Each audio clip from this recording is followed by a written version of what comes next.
Good to go if everybody else is. Excellent.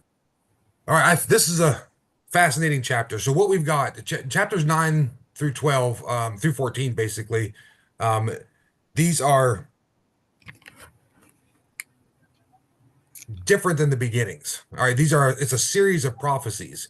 And chapter 9, I found is especially interesting. I told you last week, there's a really good historical story attached to it, that I'll pass along tonight.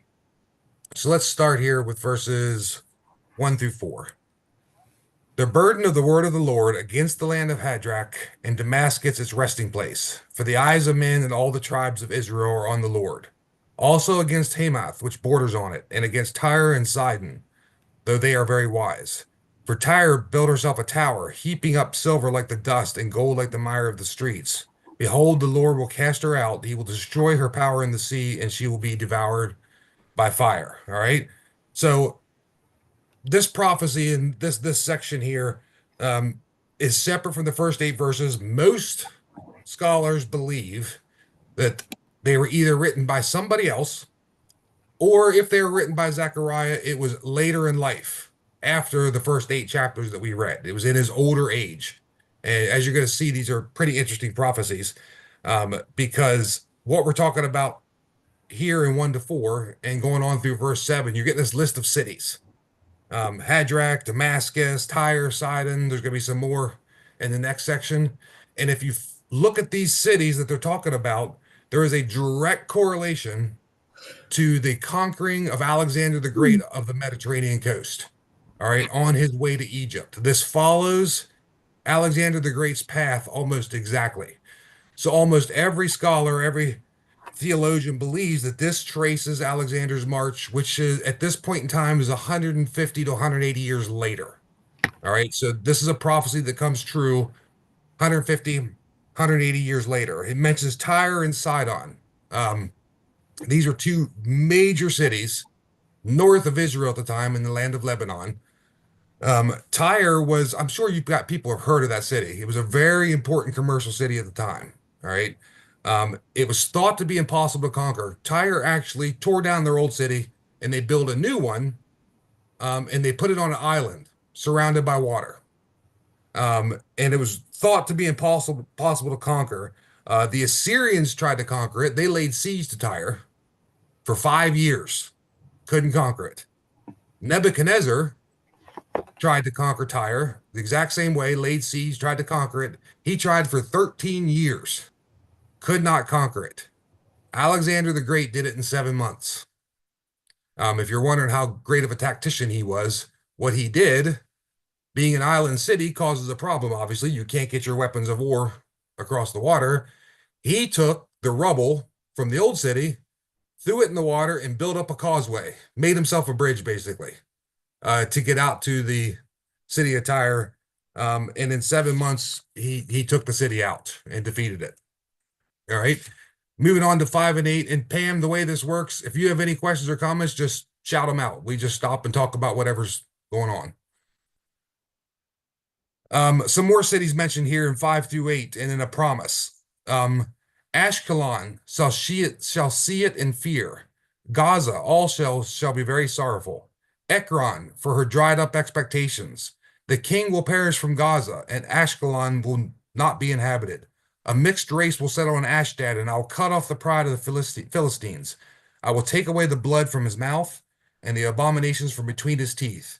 But he who remains, even he shall be for our God, and then shall be like a leader to Judah. And Ekron like a Jebusite.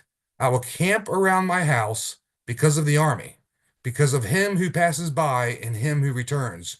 No more shall an oppressor pass through them, for now I have seen with my eyes. All right. Mention some Philistine cities there. Gaza, Ashkelon. Be very sorrowful. They're south of Tyre and Sidon.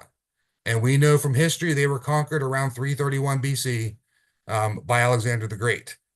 So really, that group of verses in chapter 1 through 4 through verse 7, that list of cities, if you would go to a map and trace Alexander's route down the Mediterranean coast and what he conquered, that's the list. All right. So we can almost be positive that this is what this prophecy is about. He mentions Ekron. all right, is going to be like the Jebusites. All right, the Jebusites inhabited Jerusalem until David came and conquered them, King David. We know this from Joshua, and from Samuel. David didn't wipe them out, he just merely incorporated them into the body, the people of Israel. All right, and what Zechariah is saying here, this prophecy is the same's going to happen to the people of Ekron. They're going to be conquered and absorbed by their conquerors, and that's exactly what happened. All right, Greece absorbed all these countries, had them follow their customs, had them follow their gods, had them follow their rules. Um, but there's a little interesting piece of history here. All right, and we'll start it off by what God said. I will camp around my house because of the army and because of him who passes by. All right, Jerusalem is on the same path. On the path Alexander took to get to Egypt after conquering Tyre, Jerusalem is in that path. But Jerusalem was never officially conquered. All right. And that might, you could say, well, why is that? Part of the reason people might think is because they weren't super important. But the city was. And Alexander didn't bypass cities. Alexander made sure his supply lines were secure. So why did he not conquer Jerusalem? And if you go to secular history, uh, you'll see if you Google, did Alexander the Great conquer Jerusalem? They'll say, well, he did, but without a fight. He didn't, there wasn't a battle. Where we get our real information about what happened is from Flavius Josephus. He is the Jewish historian. He wrote a whole series of books. We've talked about him before. He wrote these in the first century AD. He was sort of commissioned by the Romans to write this history. His series of books is called Antiquities of the Jews. All right. And in book 11, he describes exactly what happened. And it's a fascinating story. So look, I'm not going to read it to you from Josephus because it was written in the first century and it's very flowery. And so I'm going to give you the abridged version of what happened.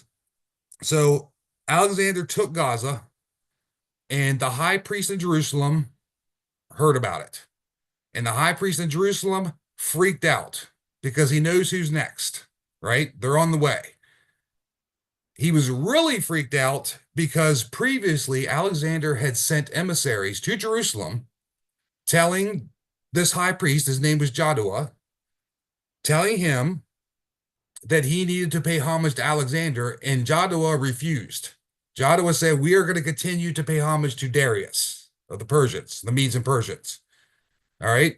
So that probably sounded like a good idea when he first said it, but now Alexander the Great is knocking on his doorstep. All right. And he's really scared. And so he calls together the people of Jerusalem and he says, we need to go to the temple. We need to sacrifice. We need to pray to God to protect the city. All right. Because we're in big trouble. That night, he had a dream. And in this dream, God told him that I saw what you did. You offered sacrifices. You asked for your protection. Here's what I want you to do. I want you to open the gates when Alexander comes. I want you to dress the people in white robes, and I want you and your priests to wear your gear. All right. That we saw what the high priest wears. I want you wearing your official uniforms as priests. And if you do this, everything's going to be okay. All right. Jaddua woke up. He was very excited. He told the people, hey, we're going to be okay. When he heard that Alexander was really close to the city, and Alexander came with his army and with an army of Syrians, with an army of Chaldeans, he had allies. And one of the reasons the allies tagged along is guess what they got to do? They got to split the plunder, right? We'll help and we get to split the plunder. And the plan was, in their minds, to plunder Jerusalem. They knew Alexander was not happy with this guy. They figured this was going to be an easy one. They're going to take it real quick, have their way with Jerusalem and be done. But they got this place close to Jerusalem, and Jaddua went out with a bunch of it said Josephus says a multitude of civilians. I'm not sure how many that is, but they were dressed in their white robes. He was dressed in his outfit. Okay. So they're out waiting for them, and Alexander approaches. Um, and when Alexander walks up to him, he basically salutes the high priest. Now, does everybody understand how odd that is? That makes no sense. This high priest is nobody. He's about to be walked over by an army. All right. It was so odd that Josephus says his allies started murmuring among themselves, like thinking that Alexander might have gone crazy. They thought he was nuts. It was that unusual for what he did. And his second in command, this guy's name was Parmenio. He came up to him and said, "Why are you adoring?" He says, adoring. Why are you adoring the high priest? Why are you doing this? And Alexander, I'm going to read this from Josephus. This is the quote. Alexander said, "I do not adore him, but the God who honored him with that high priesthood." All right. And then he goes on to say, "When I was in Macedonia before my invasion, I was trying to figure out how I could conquer Asia, specifically the Persians. How am I going to do this? And I had a dream. And in that dream, this guy that I'm looking at right now showed up in my dream, dressed exactly like he's dressed, with the name of his God on his forehead, and told me everything was going to be okay. Here's what you need to do." He says, "Now I'm standing here and I am seeing the man that I saw in my dream, and I now believe I am under divine conduct," is how he said it. All right. Long story short, Alexander actually went back to Jerusalem. He went to the temple and offered a sacrifice to God. The high priest actually instructed him on how to do it. And after they did that, they brought out copies of scrolls of the book of Daniel and showed him the prophecy that said a Greek was going to conquer the Persians. And Alexander rightly determined that he was the guy. All right, that this prophecy in Daniel, this book they were showing him, um, was him. And then he actually said he didn't plunder the city, he didn't kill anyone, he didn't raid anything. He said, "Is there anything I can do for you, the Jews?" And the high priest said, "Do you mind? I know when you conquer places, they are brought under your law and your custom and your rules. We will pay homage to you, but can we follow the rules and laws of our forefathers?" And Alexander said, "Yes." And Jaddua said, "Do you mind?" He pushed it a little bit. He said, "Do you mind? Some of our people are still in the land of Babylon and the land of the Medes. Can they follow their own rules instead of Greek rules and laws?" And Alexander said, "Yes, I will allow that too." And Alexander said, "In fact, if any of your people want to join me," because that happened a lot, they would conquer somewhere and they would bring up conscripts from the countries they conquered to help. He said, "Any of those that want to join my army and fight with me, um, I will let them follow their customs and their laws also, as they serve with my army." If that's not an incredible story, I don't know what is. And That you're saying Josephus wrote all that? wrote everything. Wow. Because he was a He very wrote it. well, I mean, the whole thing is 4 or 5 pages. That's actually in his book 11, um, I mean, talking he was about an accurate, exactly what happened. he was an accurate historian. So, Very accurate. And yeah, he did not have an axe to grind. He was a law-abiding Jew, but he was right. not like the Orthodox. He was never a believer in Jesus. We know that. Um, but his history is looked at as real, true history. And if you go and let's just say you Google, did Alexander conquer Jerusalem? It'll tell you, yes, he did, but there was no bloodshed, and he allowed them to keep their own rules in place. That's That's an secular incredible, history. that's an That's incredible beyond just, story. it really is. Mhm. So here we see Zechariah saying there is an army coming, and it's going to take out this city and that city and that city. But don't worry, they're not going to take out my house because I'm going to guard over it. And this is exactly how God did that. We get to see with the benefit of history how God fulfilled that promise. Not only that Alexander the Great would exist and conquer basically the whole known world, but why Jerusalem will be spared, and we get to see how Jerusalem was spared. Um, I have the entire story. I'll make some copies and bring them Sunday if anybody wants to read them because it's really interesting. It's an interesting read. It's about a page and a half, 2 pages, Yeah. um, in his words, but that was the gist of it. I read that, going back to Tyre, that Tyre actually a divided city. Half of it was on the mainland and the other half was on the island. And Nebuchadnezzar destroyed the mainland. And then Alexander the Great used the rubble from the mainland to build the causeway to conquer the island. That's exactly what happened. Mhm. The rubble from the old city, Yeah. they incorporated. Tyre actually used some of it to build a bigger wall around their island Yeah. side of the city, but Alexander used Nebuchadnezzar's rubble. Yeah. It was absolute brilliance, military and engineering, to take down a city in 7 months that survived 18 years against two of the most powerful forces Yeah. That's for um, sure. in its contemporary time. All right. Any questions or comments on that section? All right. Now we're going to get back-to-back verses here. Prophecies about Jesus. We're going to get verse 9, which talks about Jesus's first coming. All right. And then we're going to get verse 10, which moves on to Jesus's second coming. And these back-to-back verses here. 9:9. Rejoice greatly, O daughter of Zion. Shout, O daughter of Jerusalem. Behold, your king is coming to you. He is just and having salvation, lowly and riding on a donkey, a colt, the foal of a donkey. All right. So what does this sound like? It's accurately predicting a particular day, Palm Sunday. Palm Sunday. It's a pretty accurate prediction of his triumphal entry into Jerusalem, riding on a donkey. Now, the commentators were quick to point out that when it talks about him being lonely, it's not because lowly, it's not because he was riding on the donkey. All right. The donkey had symbolism in the day. If you came in on a horse, you were considered a conquering, like a military style conquering general. All right. If you came in on a donkey, especially the way they word it, a donkey, a colt, the foal of a donkey, that implies royalty coming in peace.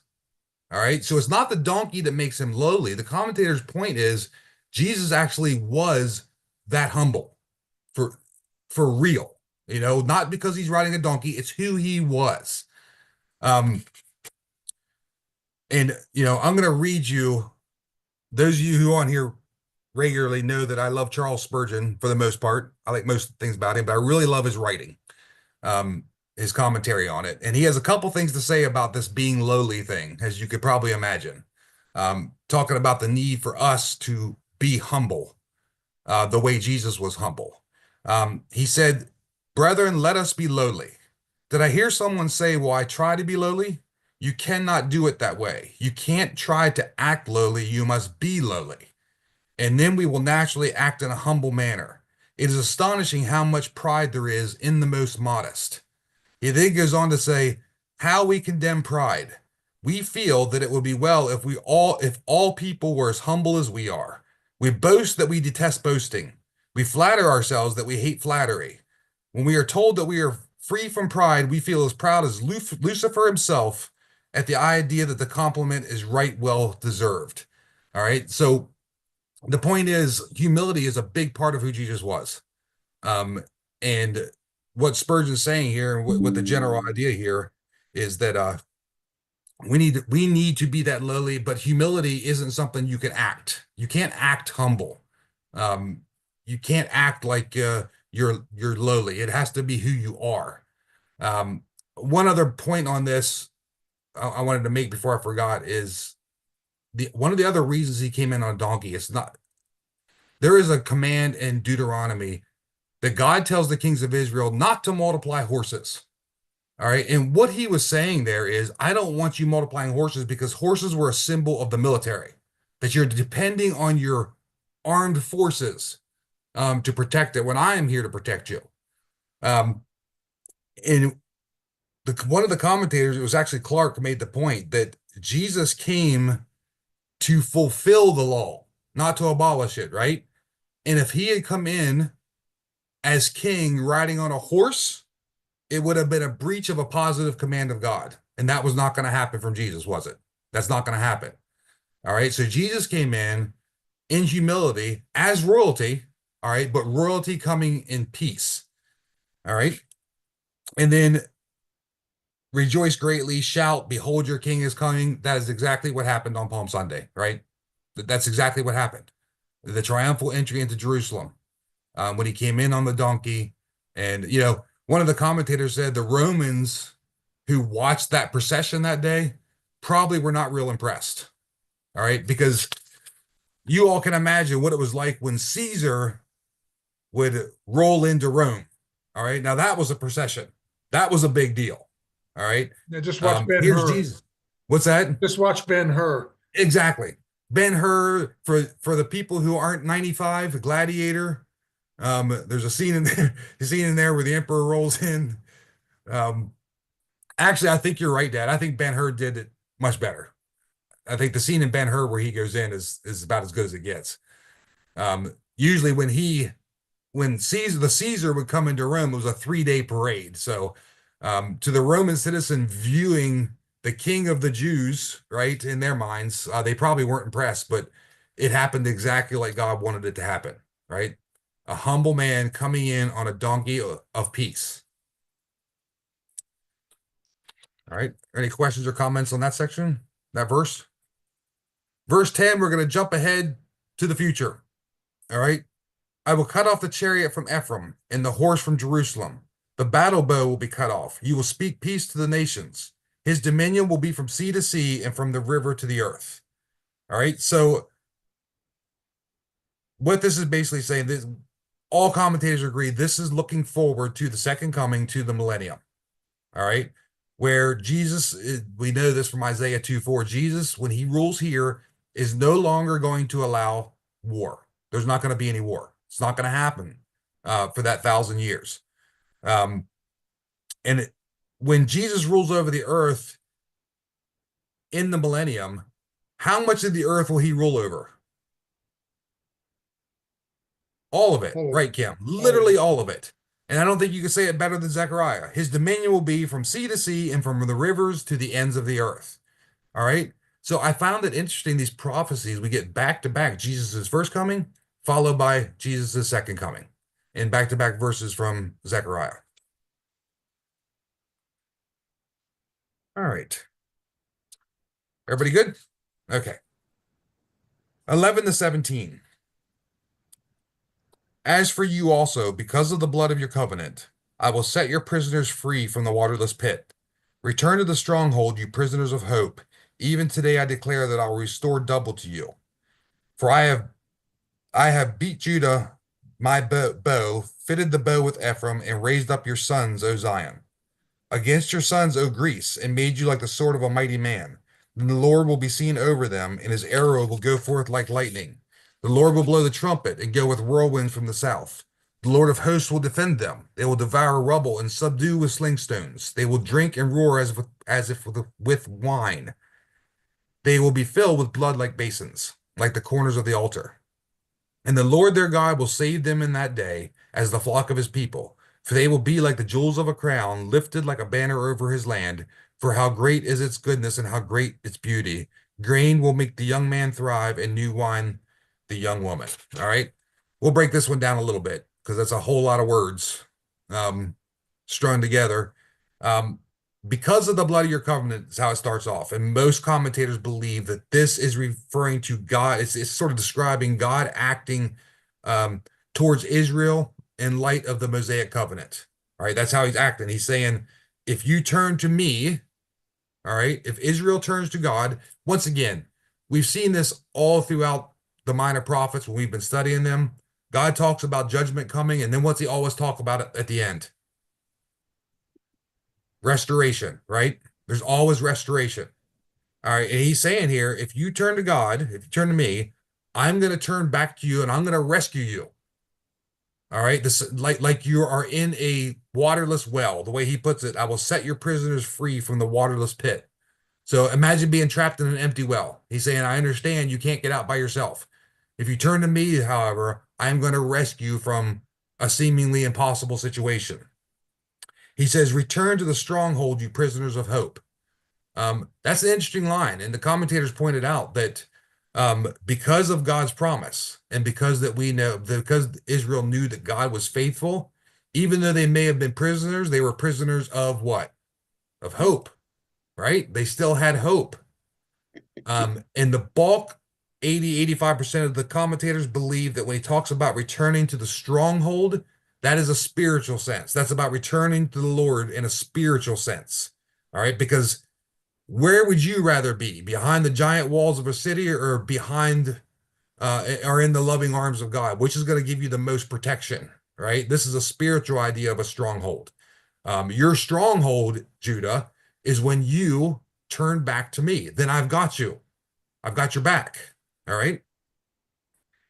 He said, I have bent Judah, my bow fitted with Ephraim, and raised up your sons, O Zion, against your sons, O Greece. All right. Most commentators believe that this was partially fulfilled. That line right there was partially fulfilled when the Maccabees rose up. All right. Most of you probably heard of the Maccabee Wars.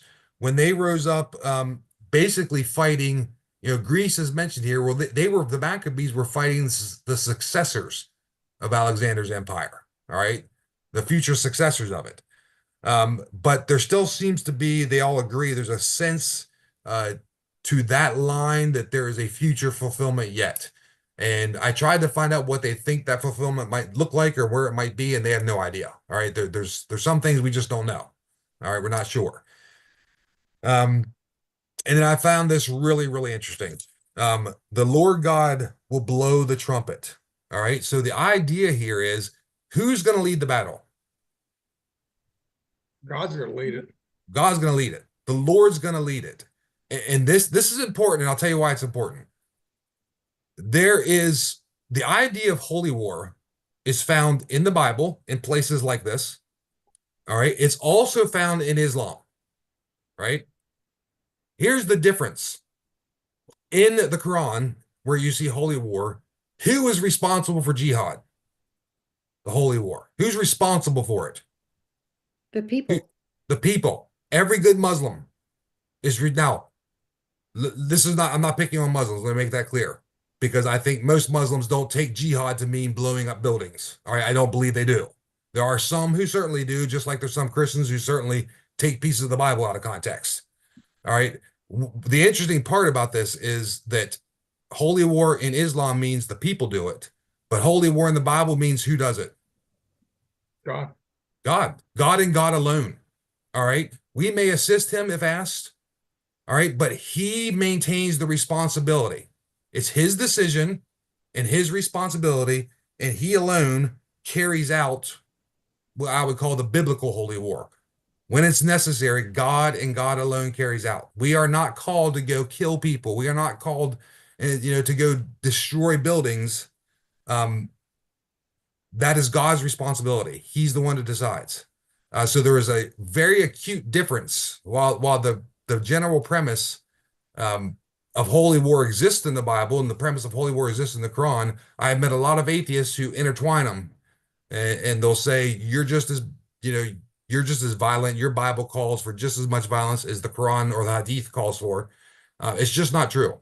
The Bible tells us that God alone is responsible for it. Yeah, and that sort of goes back to when Israel demanded a king.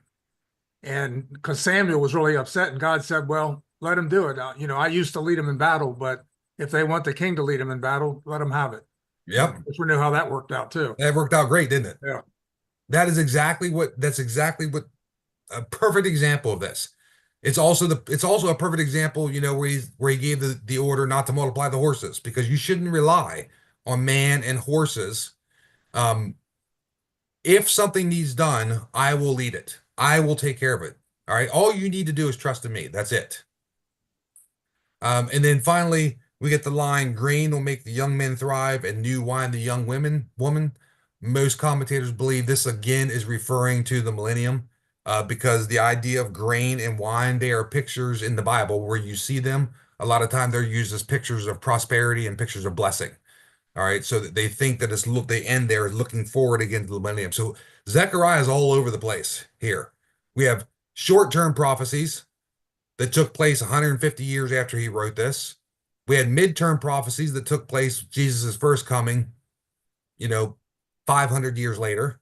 And then we have long-term prophecies, the millennium that hasn't even happened yet, and we have no idea when it's going to, right? All in one chapter. So I found that a really interesting chapter. Where are we at? All right. I think we'll be able to get 10 done. Chapter 10, he's going to continue. It's a promise to gather Israel. It's a promise to strengthen Israel. It's going to talk about the superiority of the reign of the Messiah. When that happens, how much better it's going to be than how man does it. So starting with verse 1, ask the Lord for rain in the time of the latter rain. The Lord will make flashing clouds. He will give them showers of rain, grass in the field for everyone. All right. This was really good news to hear. All right. Because ancient Israel at the time of Zechariah, do you think they knew what irrigation was for crops? No, they had no idea. All right. They relied on the rain. And if there was a time of drought when there was no rain, guess what didn't happen? You got no veggies.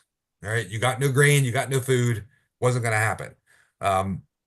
So Israel relied on both the things, the former rain and what this verse says, latter rain. The latter rain would be rain falling in the spring. And the Lord challenged the people basically saying, you need to be bold enough to ask me for what you want. All right. And I'll provide you what I alone am able to provide you. All right. That should be a lesson for us too. All right. We should be bold enough to ask God for what we want. Now, I'm certainly not walking into that path of the prosperity gospel. I'm not saying that. I'm saying there's nothing too small or too great for God. All right. And if you need something in your life, ask him for it. We know what the answers are. 3 of them, right? Yes, no, maybe. All right. Can't hurt to ask. Be bold enough to ask. And he said there'll be grass in the field for everyone. All right. And look, I like this line because sometimes in man's idea of equality, you end up with everyone poor. All right. And what God's saying here is in God's equality, everyone ends up with what? Abundance. Right? When God provides equality, he provides it in abundance for everyone. Verse 2 to 5. For the idols speak delusion. The diviners envision lies and tell false dreams. They comfort in vain. Therefore, the people wend their way like sheep. They are in trouble because there is no shepherd. My anger is kindled against the shepherds, and I will punish the goat herds. For the Lord of hosts will visit his flock, the house of Judah, and will make them as his royal horse in the battle. From him comes the cornerstone, from him the tent peg, from him the battle bow. From him every ruler together. They will be like mighty men who tread down their enemies in the mire of the street in the battle. They will fight because the Lord is with them, and the riders on horses will be put to shame. All right. Let's break this one down. The ancient Hebrew word for idols here, we're starting out in that passage, is teraphim, which means a common household item. All right. Which the Israelites, they tended, all right, like we all do, to take the worst from their neighbors and incorporate it into their own lives. All right. So having a household idol wasn't extremely unusual, unfortunately. He talks about diviners. We know what they were. They were basically the practitioners of the occult in that time. They would consult the spirits of idols to predict the future. And what God's saying here is this is foolishness. All right. There is no help from these idols. There is no help from these diviners, and you all should know that. And he's saying there's trouble because there's no shepherd. That's the problem. The people had listened to these false prophets, these deceptive leaders, and part of the reason there was a problem is there was a lack of godly leadership. All right. When you have a lack of godly leadership, or you start listening to people who are anti-God and trust in them, this is what happens. You're going to end up having problems. All right. And God's pointing that out. And God is saying, y'all are messing up. All right. But I'm a merciful God. And in my mercy, I'm going to transform your people, my people of Israel, from this flock of sheep to a herd of war horses. All right. I'm going to do that. You're going to be ready for battle. He says you're going to be like mighty men and you're going to defeat your enemies. All right. Again, remember at this time, Israel is in the lowest of the low. They are constantly under the rule of someone else. And this all sounds really good, I'm sure, to them. There's always some things attached to it. God's saying, you got to listen to me. All right. You can't listen. You can't worship those idols. You know they're false. All right. You can't listen to those diviners, those deceptive false prophets. You can't do that because they're causing you problems. All right. If you listen to me, you come back to me. I'm sorry. Just had a big message cover half my screen about my computer. I don't want it. There we go. And he's saying, I'm displeased with Israel's shepherds because they're leading you down the wrong way. All right. But here's another prophecy from this group of Judah here, right? This group of people that's not doing everything they should be doing, that I have to constantly judge and then restore and judge and restore. I am going to deliver through them the perfect shepherd. All right. The perfect shepherd is coming from among you. And some of these words,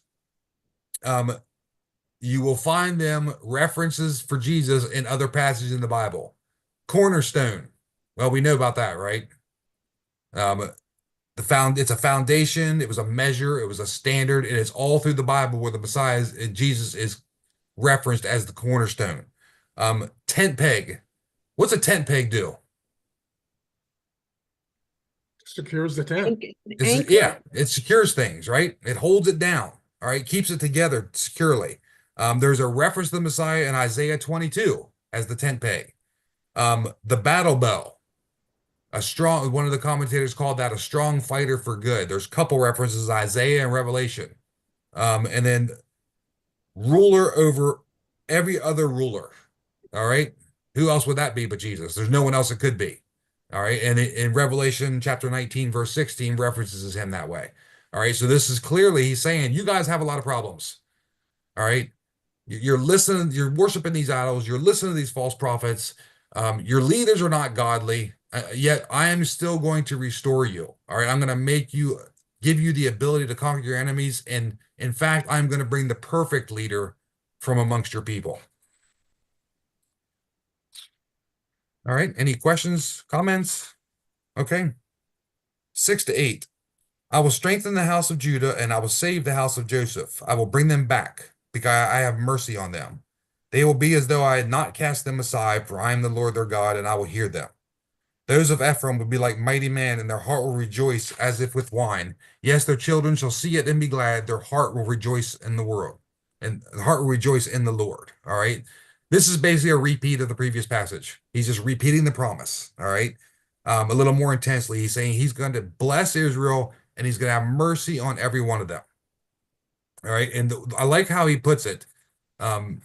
Because the blessing was going to include all of the tribes of Israel, even the house of Judah, all right, which is the house of Joseph, which was the northern kingdom that was conquered. But how's he say, and we need to remember this when God has mercy on us, when we ask for forgiveness, no matter how bad what we did, God's going to forgive us. And I like how he said it here. I'll have mercy on them, and it'll be as though I had not cast them aside. In other words, it's completely forgotten, right? I cast them aside, but when they ask for forgiveness and when I show this mercy, it'll be like that never happened. All right. That's what he's saying he's going to do for the people of Israel. And he said, the children will see it, be glad, their heart will rejoice in the Lord. All right. So what God's saying here is, I'm not only going to return strength to Israel because they're not feeling real strong right now. All right. I'm not going to barely bring strength, but I'm going to bring something else that's been missing, and that's joy. All right. Happiness. That's been missing for a while. So there's probably a feeling of defeat in Israel at this point. There's a feeling of weakness. And he's saying, all that defeat and all that weakness, that's going to be replaced with happiness one day. All right. And then finally, the last section, 9 to 12. I will whistle for them and gather them, and I will redeem them, and they will increase as they once increased. I will sow them among the people, and they will remember me in far countries. They will live together with their children, and they will return. I will also bring them back from the land of Egypt and gather them from Assyria. I will bring them into the land of Gilead and Lebanon, until no more room is found for them. He will pass through the sea with affliction and strike the waves of the sea. All the depths of the river will dry up. Then the pride of Assyria will be brought down, and the scepter of Egypt will depart. So I will strengthen them in the Lord, and they will walk up and down in his name, says the Lord. All right. Look, in the new covenant, the promise to gather in prophecies of the new covenant. And if you look at prophecies of the new covenant, you can Google it. You'll see it. There's Deuteronomy, Jeremiah, and several places in Ezekiel. When we see the prophesied prophecy of the new covenant, we often see this idea of gathering Israel back together from all ends of the earth. All right, it's repeated often in the Bible about how I'm going to gather them together. Does anybody see the potential fulfilling of that already in our life? Not in our lifetime, but darn near it. 1948. Oh, okay. I was going to say, I thought you were talking about future. No, the Yeah. the commentators are not convinced that this is a fulfillment of that the state of Israel being reinstituted in 1948 is a fulfillment of that prophecy, but a lot of them do. A lot of them think it's very possible because we know the Jews pre-World War II were scattered to the ends of the earth. They were everywhere. All right. They didn't have their own nation. You could find Jews in almost every country in the world. And then this unbelievable event happened, World War II. And this horrible tragedy happened, the Holocaust. And exactly what this passage said actually happened, didn't it? After the Holocaust, Jews from everywhere, it's still happening today. There's still people today emigrating from everywhere in the world to Israel. So, you know, the reason they think that maybe this wasn't the fulfillment of it is because in the prophecy, it seems to be that they're going to be gathered together in belief. And we didn't really see that in Israel in 1948. All right. We don't see that in Israel today. We still see what I would call, for the most part, a rejection of Jesus as the Messiah. That's the one thing that brings most theologians and commentators to think maybe 1948 wasn't the date and this is still in the future. Maybe the New Jerusalem, because it appears that this promise was made that they would come in belief and not rejection. You have something, Dan? I would say, if nothing else, it's an intermediate step Yes. because now there's a homeland. Yeah. Yeah. I 100% agree with that. It sort of brought and it would fit with New Jerusalem very nicely.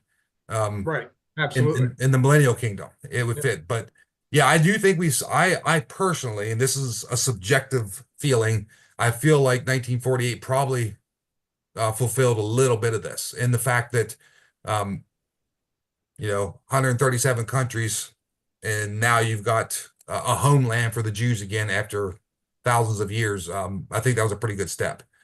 And he says, I will strengthen them in the Lord, and they will walk up and down in his name. And he's saying, when I conquer your enemies, notice what God says, not when you do it, when I accomplish it. All right. When I conquer your enemies, you're going to walk in freedom again. All right. You're going to be free again, because in Zechariah's time, they are sort of running their own show, but they're not free. They're subject to Darius, or they're subject to Alexander in certain ways. In the future, they've always been subject to someone. And the interesting thing is when this happens again, and this is the part that makes them think it's in the future, it appears that it's going to be sort of like a new Exodus from Egypt, complete with the miracles. It actually says, he will pass through the sea with affliction and strike the waves of the sea. All the depths of the river will dry up. All right. And we know in the millennium that miracles are going to be present once again. It's one of the things that's going to convince people to come there and worship Jesus on his throne. So Zechariah is a little bit all over the place here, but his prophecies are super interesting, and we have the benefit of time in that we can see the fulfillment of some of them, and we have the benefit of the Bible to understand that the rest of them are in the future at a time that we can somewhat grasp, even though we have no idea when it's going to be, but at least we can place it somewhere. And again, time and time again, I had to judge you. You fell away. Just come back, and I'll restore you. All right. And that we see that we're going to see that again in the next chapter when we just got this promise of restoration, and then chapter 11 is going to start with judgment again. And we always say this before we go say those crazy Israelites, what's wrong with them? We're just as bad, aren't we? We always say that. We fall apart just as much as they do. It's just that we don't have books written about us. All right. So nobody else really knows it. It's a lot of it's in our own heads. So, all right. So we're still a few minutes early here. If anybody has anything to talk about or any prayer requests or anything like that. Well, we're not going to start at 11 because it's a whole new topic. Just that Carolyn just got back. We've been going over, those of you who go to our church know Doug Schatzer, right? He's on the school board at Greencastle Antrim now. And we're lining, well, I've been doing it, but we've been lining up somebody to pray at the beginning of every school board meeting. So Carolyn went over today to do it. And they're very welcoming, and it's just really good to be able to go there and pray before they have a school board meeting. So Really? yeah. It's the sunshine laws. A citizen can speak, and they can't tell you what you can talk about. Okay. So our speaking is to pray, and they're they're very welcoming about it, and we're trying to line up about 12 to 15 people to do it at different times. You have to be a citizen of Antrim Township in order to do it. So Interesting. yeah. Yeah. If you all would just keep mom in prayer. She just got out of the hospital, and I don't want to go into it, but things just aren't good right now. So All right. Well, Kim, we didn't know she was in the hospital. I know. I think Phyllis, she was only in overnight. Oh, okay. Okay. Yeah, it was just overnight. And I think Phyllis went to women's Bible study last night and asked for prayer for her. So I thought I would ask tonight. Okay. But he'll get to put the name of his business on there. Okay. And everybody pray for my lovely sister down there. She's got some decisions to make too. So Good to see you again, Joy. It's great to see everyone. all right. Well, as always, I really appreciate you guys showing up. Gentlemen, ladies, Pam, it was great to have you. Good to see you. Joy, thanks for coming again. And as always, the guy who gets up at 3 a.m. to watch us from Africa. What a guy. We always appreciate having Richard. And the regulars. I if I got on here, there's one or two people I would do it, but it's nice seeing a full screen, so it's much appreciated from this end. It really is. So with that, Rick, would you mind leading us out for tonight? I sure will. Dear Heavenly Father, we thank you for all the blessings that you give us. We thank you for this full screen tonight with those that took the time to just learn what Bill has prepared, the words that you gave him to tell us, the book of Zechariah that just tells us what your plans are and how your plans are being fulfilled. So we thank you for Bill. We thank you for all of those on here tonight. Special prayers go out again to Gerald Tasker and the things that he's dealing with right now with his grandson and just draw him and his entire family closer to you and just give them that comfort knowing that you're going to be the great physician. You're going to be the healer. You're going to be the one that provides the right answers for them and have them trust in the decisions that you make because ultimately you know what the plans are and you'll use them for your good. We ask that you just keep Kim's mom close to you and we all pray for her and the medical concerns that she has. Once again, you are the great physician and we just look to you for those answers and for Joy, the decisions that she has to make. Just be that comfort for her. Let her reach out to you for your wisdom and your guidance. And all of us have prayers and all of us have needs. And just thank you for the way that you bless us. We thank you for your love, your mercy, and your grace. And we especially thank you for our sin Savior, your Son, Jesus. And we just thank you for all of this in his powerful name. Amen. Amen. Amen. Thank you, Rick. One other thing before I forget, for those of you interested, and the world of apologetics is always coming out with new stuff that I like to share with you when I hear it. There's a new archaeological find. I'll just tell you how to find it. You can read it because there's a lot of information attached. But if you Google amulet with Hebrew curses, if you Google that amulet with Hebrew curses, you'll find the story. It's just broke about a couple months ago. This new find they have in Israel, and it's a fascinating story. Again, confirming biblical history. Every time they find something, it always confirms biblical history. And it's a really interesting story because it's a bigger deal than most. What the implications of what this find mean, as far as the historicity of the Bible. So it's a fascinating story. If you get a chance, look it up. It's really good. So, all right, next Thursday then. Okay. All Well, All right. right, we'll see y'all. Bye, everybody. Okay, bye, Bye. everyone. Hey, Rick, Yes, sir. I told my dad, see you, Joy. I told my dad, you all better be looking for a new assistant pastor because if the Commanders beat the Eagles, I'm driving Matt right out of that church. He's not gonna be able to handle me. Well, we got Matt and Mark we have to deal with. I'll deal with both of them. I'll take care of them for you.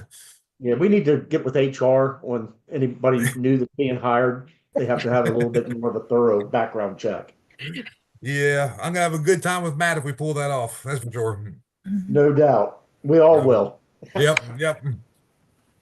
See you all. All right, y'all. We'll see you. Have a good Bye. evening.